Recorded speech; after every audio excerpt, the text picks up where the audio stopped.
Today we're going to talk about job task analysis, and it's one of the 3 needs assessment methods.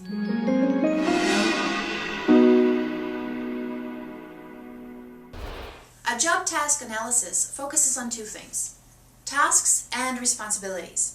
So at the end of your needs assessment, what it is going to provide you with is an inventory of specific job functions. So when would you actually use a job task analysis? Okay, one of the examples is a job description, if you're writing one or revamping an old one.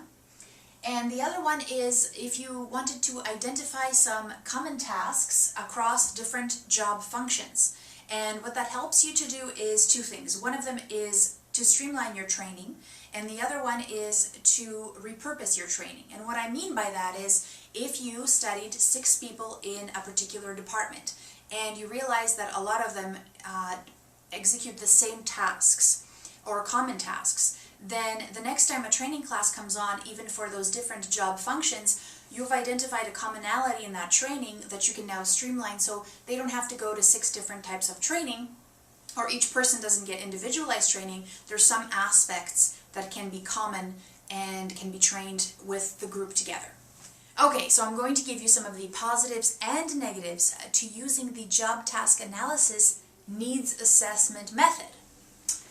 So, for the positives, if your learners are interested in figuring out or answering this question, what does mastery look like, then you're going to give them a clear picture of what that inventory looks like, that inventory of mastery and those skills that entail it.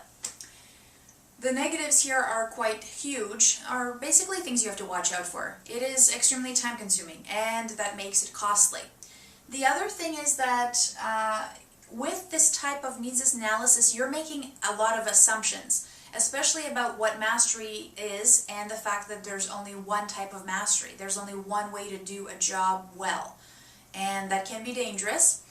And the other thing is that it can be very subjective, because what you're doing is you're observing people in their environment performing tasks. You don't know if they're having a good day, you don't know if they're having a bad day, and also it's a small sampling that you're using because obviously you're under time and budgetary constraints. So those are some of the things to consider.